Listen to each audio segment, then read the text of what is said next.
Paz seja convosco. Estamos nesse segundo período, estudando sobre a soberania de Deus. Falamos na semana passada sobre a vontade decretiva de Deus, que é algo que o Senhor determina e independe de você querer ou não querer, ela acontece. Temos a vontade preceptiva de Deus, ou moral ou permissiva, em que Ele apresenta os seus mandamentos e nós cumprimos se a gente quer. Há consequências. Para os filhos, o Senhor, Ele permite que venham as dificuldades para nos fazer crescer e ficarmos melhores. Para aqueles que não são filhos, para que a pessoa que está suja, suje-se mais ainda. Analisamos vários versículos, não vou passar por todos, mas nós analisamos Salmo 143, versos 8 e 10, em que o salmista ele pede orientação a Deus para seguir o caminho correto. Se você não pedir orientação para Deus como seguir e o que fazer, naturalmente você vai pegar o caminho mais fácil, o caminho que nem sempre é um caminho de bênção. Não há um ser humano que possa tomar uma decisão por conta própria e achar que ele vai acertar. Nós sempre tomamos decisões conforme o nosso coração. Então você pode tomar uma decisão administrativa, como foi aquele exemplo que eu falei para vocês. A igreja me abençoa com 4, tem alguém me oferecendo 15, eu largo aqui e vou para lá. É uma decisão que administrativamente, secularmente, ótima, só que espiritualmente pode cair em destruição, não é bênção. Exemplo, irmão André, que estava muito bem de vida, redondinho as finanças dele, e aí ele decidiu ganhar um troco a mais. Viajou, passou 40 dias fora, deixou a mulher, deixou os filhos aqui, dor de cabeça tal, voltou duro e com dívida. Na verdade foram 3 meses, né? Ia, ficava com 20, voltava, ficava 15, foram 3 meses. Então acarretou problemas sérios. Deus nos mostra o caminho através, não é da lua, não é através de jogar búzios, não é através de alguém que sentiu no coração. Tenha cuidado quando as pessoas falarem para você, eu estou sentindo no coração, porque normalmente as pessoas que sentem no coração, elas estão com problema de INCOR, tem que ir lá para fazer uma tomografia, uma cardiologia. As nossas decisões elas têm que ser pautadas nas escrituras e não o que alguém está sentindo. Ai, pastor Paulo, o senhor acha que eu tenho que fazer tal coisa? Eu não acho nada, vamos ver o que as escrituras falam.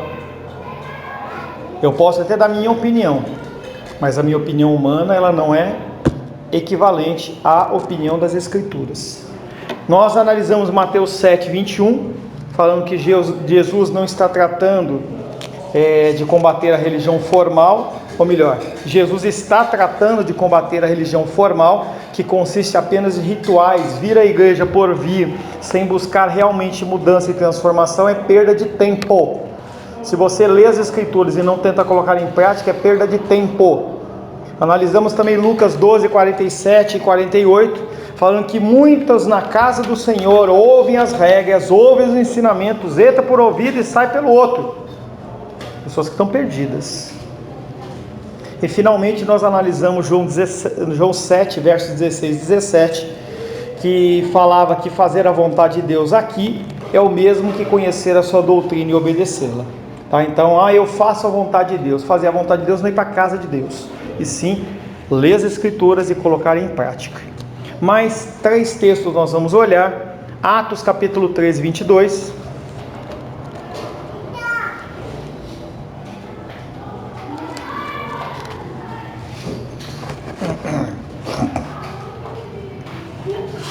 Atos 13. Ou melhor, 13, 22. 13, por favor. Nos diz assim, 13, 22. E tendo tirado a este, levantou-lhes o rei Davi, do qual também dando testemunho disso: achei Davi, filho de Jessé, homem segundo o meu coração e para toda a minha vontade. Como é isso? Davi adulterou, Davi era um assassino, Davi não cuidou dos filhos, não educou os filhos, mandou matar o seu melhor amigo, entre muitas coisas que Davi fez. Como que ele é um homem segundo o coração de Deus? Quer dizer, pastor, que se eu fizer tudo isso, então eu sou que nem o coração de Deus? Não. A diferencial de Davi é arrependimento. Ele cometia o pecado, mas ele se arrependia. Por isso que Davi é encontrado como um homem segundo o coração de Deus. Você não é um filho de Deus se não pecar. Você é um filho de Deus se você pecar e se arrepender e procurar não fazer mais. Oi? Não dá. Não dá para que tenha tendência humana. A nossa tendência humana é aquele exemplo que eu dou da água do ralo. Você vai lavar o banheiro, aí a água vai sempre para o ralo. Você pode querer que você puxa com o rodo para o outro lado, o que ela faz? Vai para o ralo. É que nem eu e você. A gente quer fazer o bem, mas não consegue fazer o mal. Sempre a gente vai fazer o que nos agrada. Por isso que sempre eu falo para vocês, quando a gente olha a figura dos políticos que fizeram desvio de verba e colocaram o parente, a gente vai fazer a mesma coisa. Mesma coisa. É aquele exemplo que eu sempre dou para vocês. Você tem um cargo comissionado para ganhar 10 mil reais. Você vai colocar uma pessoa que você não conhece, ou você vai colocar o teu irmão, teu tio, teu pai, teu filho que está precisando de emprego? Nós sempre agimos segundo o nosso coração. A diferença de Davi é aquilo que eu falei, ele se arrependia. Romanos capítulo 2.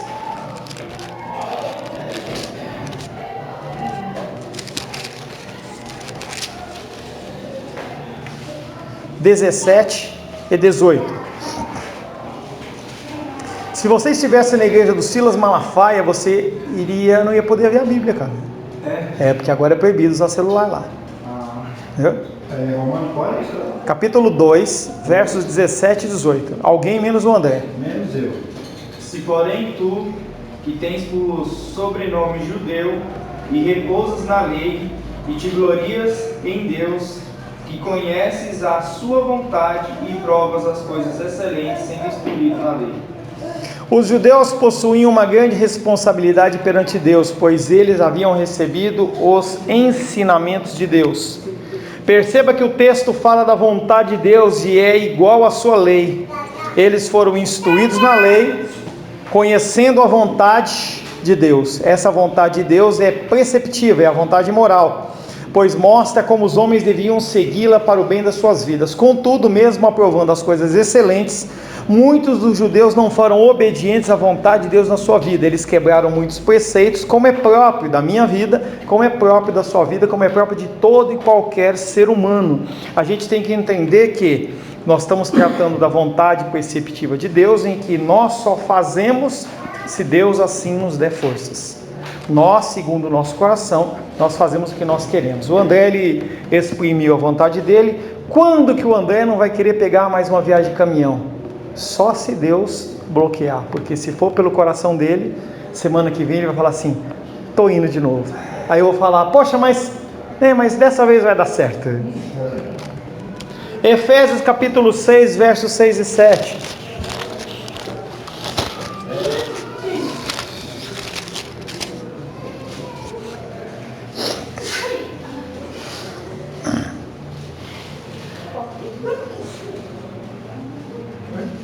Efésios capítulo 6, versos 6 e 7.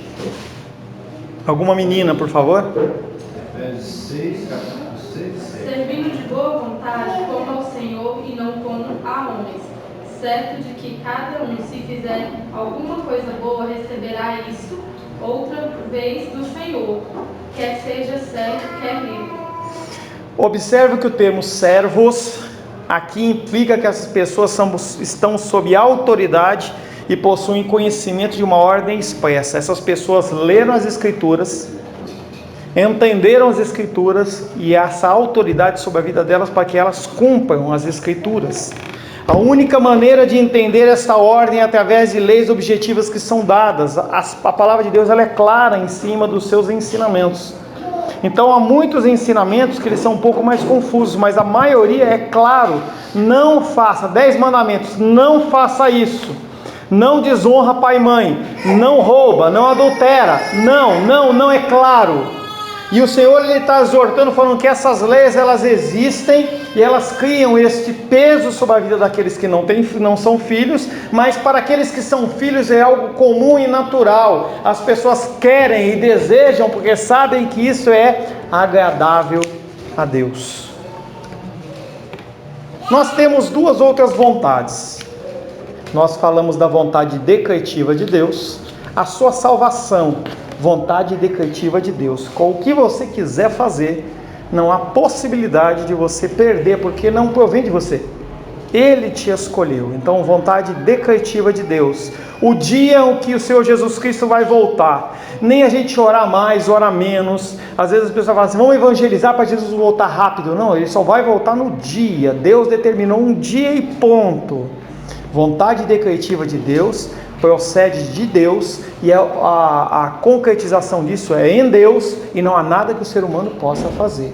Vontade moral, vontade permissiva, o Senhor dá leis, normas e se você fizer o que Ele ordena, você se dá bem. Se você não fizer o que Ele ordena, você se dá mal. Eu posso ser grosseiro com a minha mãe? Posso. Mas a palavra de Deus me exorta a não ser. A palavra de Deus diz para eu não roubar o meu irmão. E roubar não é só pôr um revólver na cara dele. Você chega com uma pessoa que está vendendo um carro, está vendendo por 10 mil reais o carro. Você fala, pô, mas o carro vale 15. E você chega lá e oferece 5, sabendo que o cara está precisando de dinheiro, porque a esposa do cara está doente, precisa fazer uma operação urgente, você está roubando a pessoa. E não está amando. Lógico que não. O comércio é algo que tem que se tomar muito cuidado em relação a isso. Porque se você vai além do que é o recurso que é devido ao seu trabalho, você está roubando o próximo. Em especial em coisas que são essenciais. Nas coisas que são não essenciais, a gente tem um pouco de margem de liberdade. Por exemplo, uma das atividades do Felipe e da Esther é venda de rosa. Isso é uma coisa que é o quê? Ah, é sua também? Voltou? Então tá. É uma coisa que não é essencial. Se a pessoa não adquirir a rosa dele, ela vai continuar tranquila. Talvez a amada não o ame tanto, mas não é essencial, é uma coisa que é supérflua. Mas, por exemplo, a Rita ela é uma cuidadora de idosos. Se chegar ao ponto de que alguém que está sob os cuidados dela, ela fala, está vendo que a pessoa está precisando, ela começar a forçar para a pessoa pagar. Ah, fulano ficou doente, não tem quem cuida, pois eu estou indo embora, você me dá 5 mil, me dá 10 mil reais, se você está fazendo o quê? Roubando para cima. Essa é a vontade moral. Se você cumprir, você vai ser abençoado. Se você não cumprir, vai ter punição. Agora há duas vontades também, que se encaixam na vontade moral e na vontade decretiva, mas que elas são secretas e outras que são reveladas. São características da vontade de Deus. Nós vamos falar um pouco sobre isso. Deuteronômio 29, 29.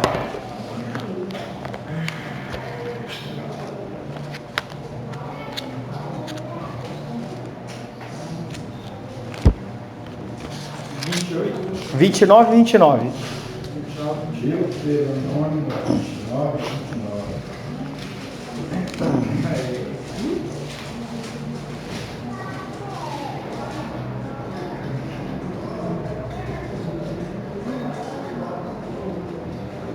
Alguém que saiba ler, por favor?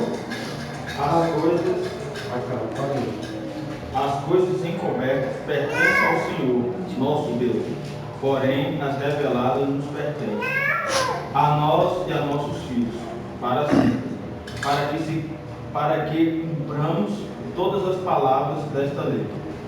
As coisas encobertas. Você é ignorante em relação a esse conhecimento.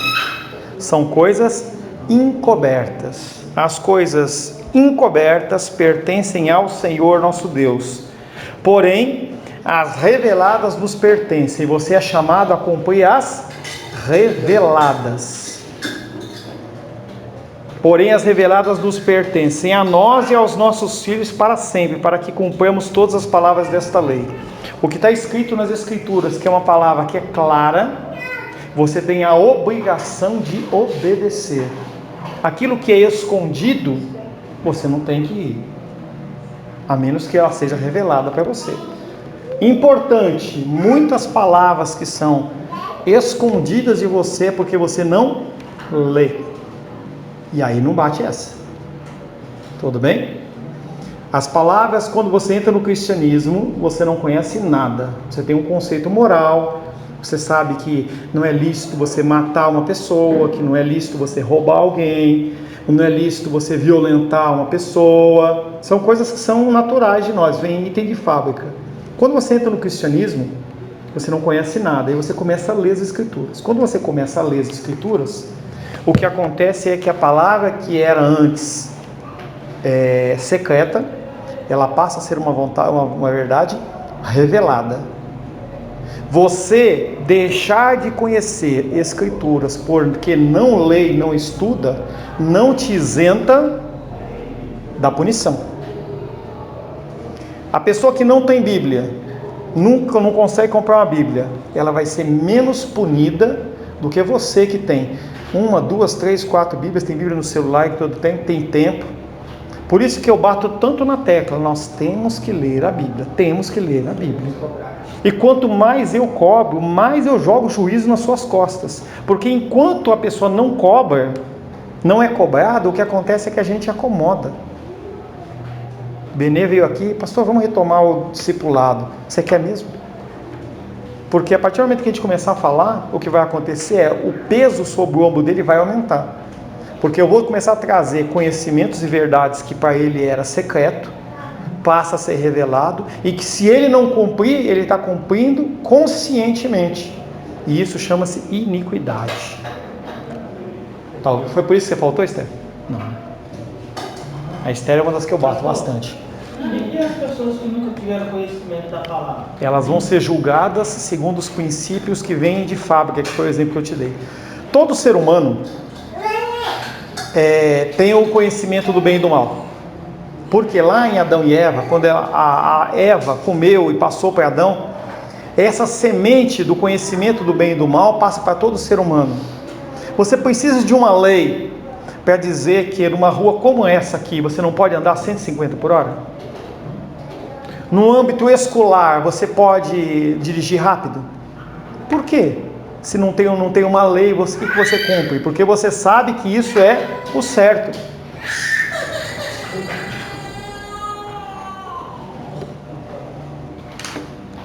Se a tua filha Valentina, ela chegar assim para você e falar assim, papai, eu quero que o senhor me dê uma cascavel de presente. Você vai dar? Mas tem alguma lei que diz isso? Mas é normal. Como que essas pessoas que nunca ouviram a Deus vão ser julgadas? Segundo princípios morais. Como que ela agiu?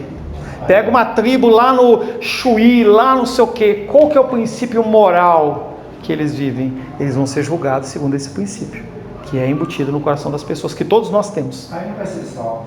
Senso do divino. Senso do divino. Mas isso traz salvação? Não, né? Só Cristo. Só Cristo. Mas ele perguntou como é que vai ser o julgamento. Não entendeu? Mas as pessoas, a palavra diz que todos os povos, tribos e raças vão receber essa palavra. Não necessariamente individualmente, mas culturalmente as etnias elas vão receber. Será que essa pessoa que estava lá, que ela não teve acesso a um missionário que estava pregando a palavra e o cara tentou falar e ele não quis ouvir? Aí já é o julgamento. Já vai servir para a condenação. Claro. Você, olha, falando igual uma vez, pastor, só rapidinho. Eu fui... Felipe, por favor. Porque antigamente, Meio. antes de eu vender rosas, eu vendia bonecas de lã. Nesse mesmo âmbito de vender rosas. E eu andava sempre com folhetos evangelizando, vendendo as bonequinhas de lã, mas evangelizando. Olha, Jesus te ama e tal, da forma que eu evangelizava antes. E aí uma vez, tinha um camarada assim, meio roqueirão, tava cruzado os braços. Aí eu cheguei com um folhetinho e falei assim, olha, Jesus te ama, meu amigo. Entreguei o panfleto para ele pegou o panfleto, embolou assim, um amigo jogou na minha casa e assim, falou palavrão bem feio mesmo, né? Tem palavrão bonito? É, mas tem uns mais feios que os outros. Aí ele pegou e jogou na minha cara. Eu não quis nem saber de ouvir nem nada de Deus. Ali eu entendo que já serve. Com certeza. Aí ele vai dizer, ah, mas eu não sabia. Aquele vendedorzinho de rosa, Mas é isso. Ele deu uma palavra para você, você não quis. Ainda maltratou ele ainda. Vontade secreta. As coisas encobertas têm a ver com os segredos de Deus a respeito da vida das pessoas.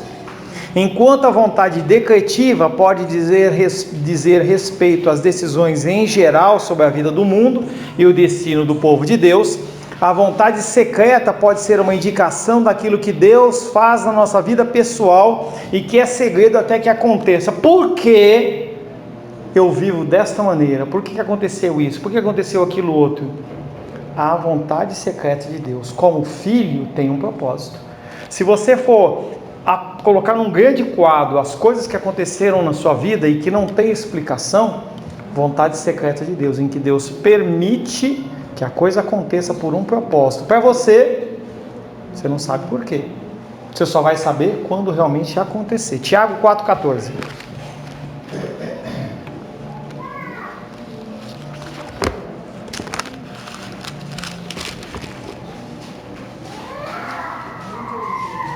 Agora eu posso ler de novo? Pode.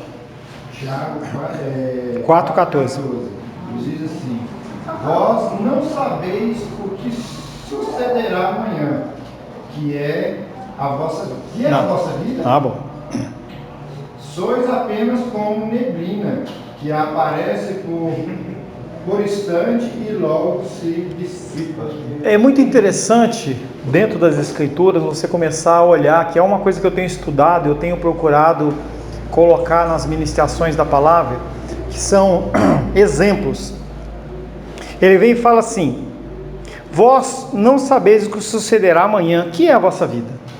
A pessoa fala assim: amanhã eu vou fazer tal coisa, eu tenho um planejamento. Não é que você não tem que ter planejamento, você tem que ter.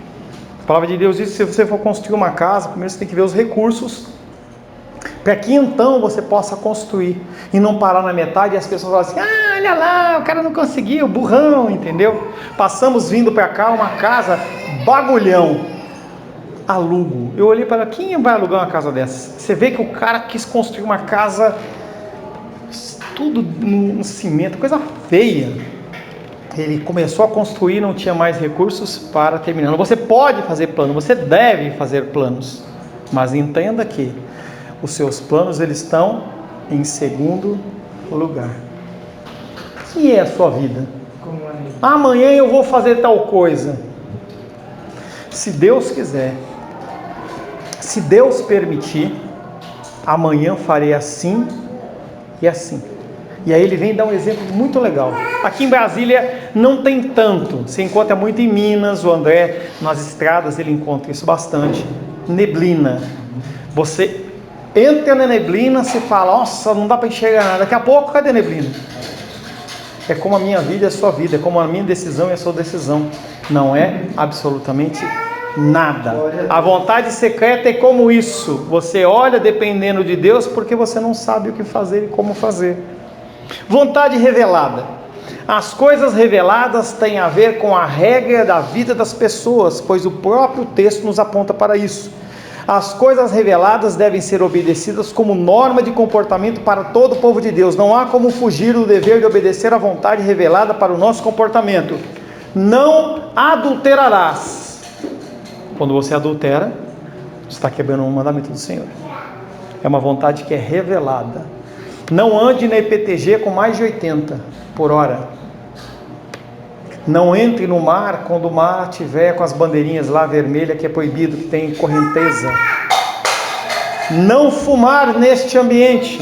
E aí tem uma série de normas e regras, tanto no mundo secular, como também tem no mundo espiritual, que é determinado pelas Escrituras. A palavra de Deus fala: orai sem cessar. Você tem que usar o teu tempo com sabedoria para que você possa ter tempo de oração. Quão grande é o meu amor pelo Senhor, é o tempo que eu dedico à leitura da palavra. Eu não leio, você não ama nada. Eu leio pouco, eu amo pouco a Deus. Eu leio muito, eu amo muito a Deus. Misericórdia. Cadê a Rayane? Entenda que são regras que estão escritas nas Escrituras. Não é eu que estou inventando. Não vem de interpretação, da gente pegar uns textos e pegar, não, está lá escrito. Quanto eu amo a tua palavra, é quanto eu te amo. Mas é o contexto nosso de família. Eu amo a minha esposa. Quanto tempo você dedica para ela? Nada.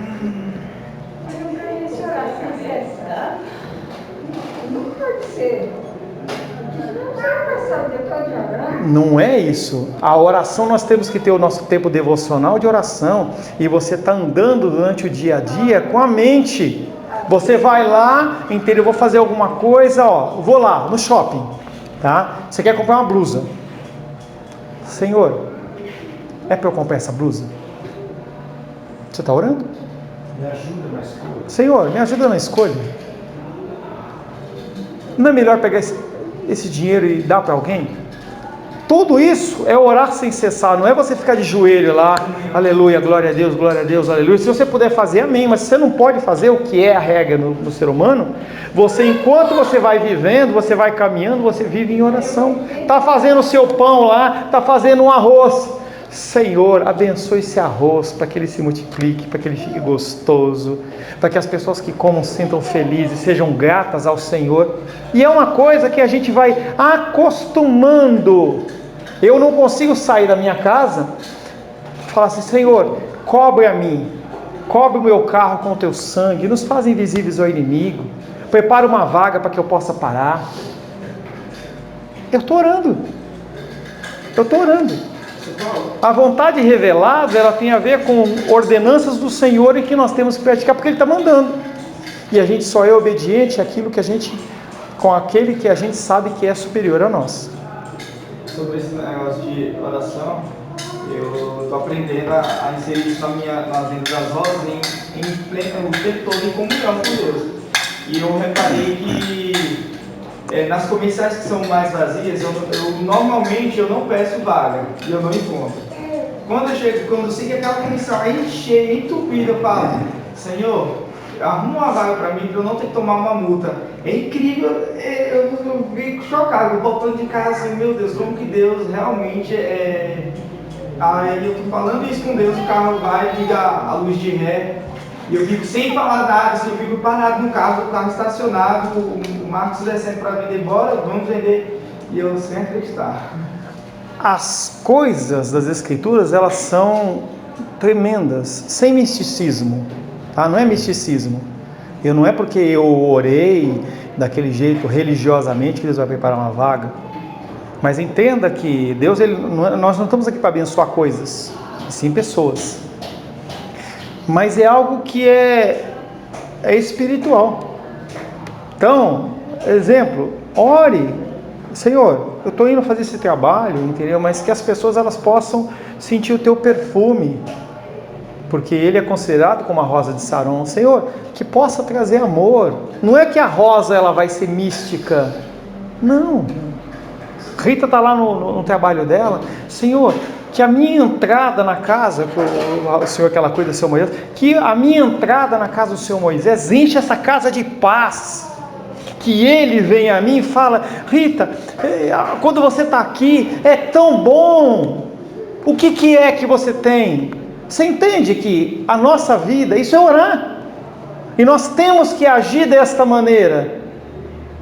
E nós temos que ensinar os nossos filhos a fazer isso. Entra na escola, que a paz do Senhor, não precisa ser alto para não escandalizar, a paz do Senhor seja nesse lugar. Entra no lugar e fala assim: olha, eu quero desejar paz na sua vida, a paz de Cristo na sua vida. Mesmo que a pessoa amasse o folheto e jogue na sua cara, você lançou. E a palavra de Deus diz que se você dá a paz e a pessoa não quer, essa paz volta para você. Só um exemplo bem rapidinho aqui, pastor.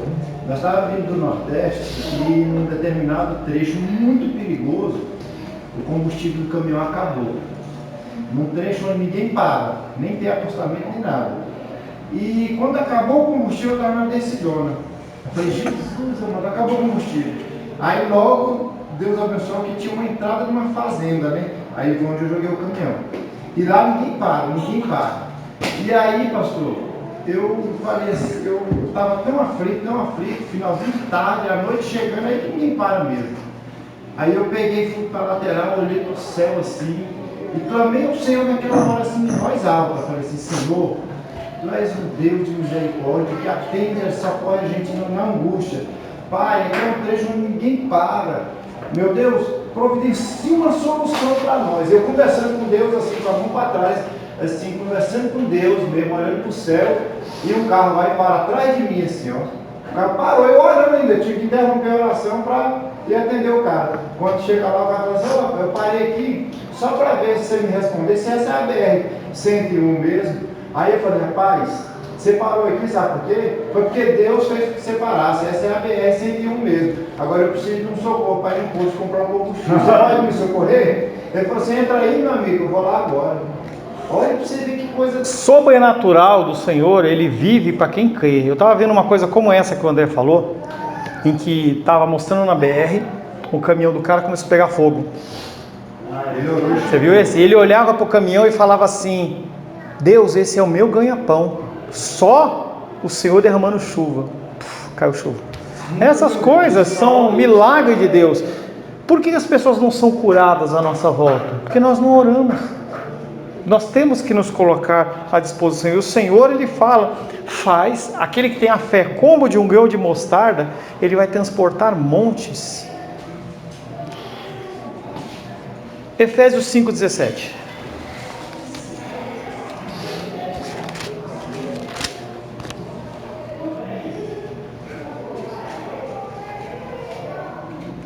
Pode ler? Pode. Por esta razão, não vos torneis insensatos, mas procurai compreender qual a vontade do Senhor. Se nós tomarmos esse texto isoladamente, teremos um pouco de dificuldade para entender exatamente o que é a vontade de Deus que ele está se referindo. Que vontade é essa? Que vontade que eu tenho que buscar de Deus? Porque nós já falamos 4 aí. Será que é a vontade decretiva? Será que é a vontade perceptiva? Será que é a vontade revelada? Será que é a vontade secreta?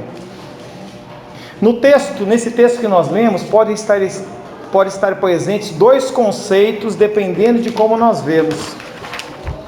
Primeiro, vamos analisar isso como a vontade revelada de Deus. Você tem que buscar o que Deus fala nas Escrituras que você tem que cumprir. Se Paulo tem em mente a compreensão da verdade revelada ou os preceitos normativos de Deus, essa vontade deve ser relacionada com a maneira como Deus quer que eu viva. Essa vontade está revelada para a nossa vida e está absolutamente clara nas Escrituras. Por exemplo, você não precisa fazer perguntas como: será que é vontade de Deus que eu ame meus irmãos na fé e meus inimigos? Você precisa fazer isso? Não. Está nas Escrituras. Está dizendo isso. Eu estou analisando esse texto de buscar a vontade de Deus como ela revelada. Será que Deus quer que eu proceda corretamente no meu namoro? Será que é isso que ele está falando? Não, está regra. O namoro tem que ser puro, tem que ser casto. Todas as regras estão nas Escrituras. Será que Deus quer que eu me divorcie do meu cônjuge? Não, não precisa perguntar. Não é a vontade do Senhor, porque Ele já falou que Ele abomina o divórcio. E eu não estou dizendo para você que não é para você se divorciar ou que você se torna abominável, senão eu seria o primeiro a ser abominável, porque eu, casado com a Rosângela, é o meu último casamento, eu tive um casamento antes de ser cristão. Não, o abominável não é, mas continua sendo abominável. O Senhor, Ele não quer, rompe coração, pessoas sofrem, julgo, peso. Há ocorrências em que o divórcio ele é inevitável. Pegamos, por exemplo, a feminicídio, violência. Nunca que eu vou falar, Ingrid continua casada com o Alice, se o Alice começar a bater nela. Pelo contrário, eu vou ajudar a denunciar. A gente tem que entender que os princípios da lei cristã, elas têm que ser analisadas não de uma maneira fria, dura, não. Você tem que analisar todos os elementos. O que aconteceu? O que aconteceu? Mas a regra é: não se divorcie. A regra é: permaneça. A regra é: se submeta. É fácil? Não é fácil. mas a regra de Deus é essa. As Escrituras, embora não forneçam detalhes, mostram com firmeza a posição de Jesus Cristo em relação, por exemplo, ao divórcio.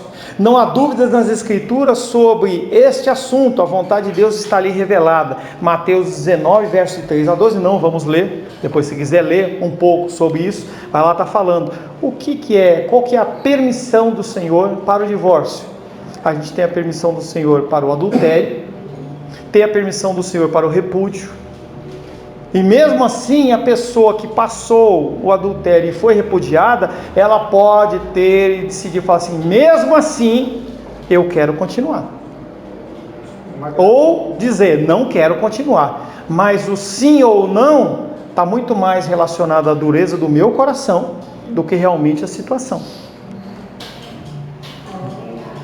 Vontade secreta, semana que vem. Então nós analisamos o texto de Efésios capítulo 5, verso 17, a partir da vontade revelada de Deus. Semana que vem nós vamos fazer um resumo daquilo que a gente já falou da vontade revelada, e nós vamos entrar na análise desse texto como uma vontade secreta de Deus. Senhor, é da tua vontade que eu me case com fulano? É secreto, você não sabe. E isso é uma coisa que você tem que colocar na presença do Senhor. Senhor, é da tua vontade que eu faça isso? É da tua vontade? A gente está brincando com o negócio da viagem do André, mas Senhor, é da tua vontade que eu faça? Pode ser que o Senhor prepare uma viagem? Pode, mas tem que proceder a resposta de Deus e não do coração dele. E outras perguntas, devemos pensar em ter mais um filho? É o que você quer. Sabe o que vai acontecer se eu tiver mais um filho? Você não sabe se a criança vai nascer com alguma deficiência, alguma doença, alguma coisa, se vai ter problema, se o cara vai perder o emprego, não tem como. Senhor, o que eu faço? E aí nós vamos trabalhar um pouco esse texto de você buscar o que é a vontade de Deus através da vontade secreta de Deus. Amém, queridos? Senhor, em nome de Jesus, agradecemos a Ti porque podemos meditar um pouco mais a respeito da Tua vontade. A Tua vontade, seja ela secreta, seja revelada, seja decretiva, seja permissiva, toda ela é boa, perfeita e agradável. Que nós possamos, Pai, em nome de Jesus, buscar o Teu querer, buscar cumprir as Tuas ordenanças e os Teus mandamentos, para a glória, honra e louvor do Teu santo nome. Oramos em nome de Jesus. Amém. Amém.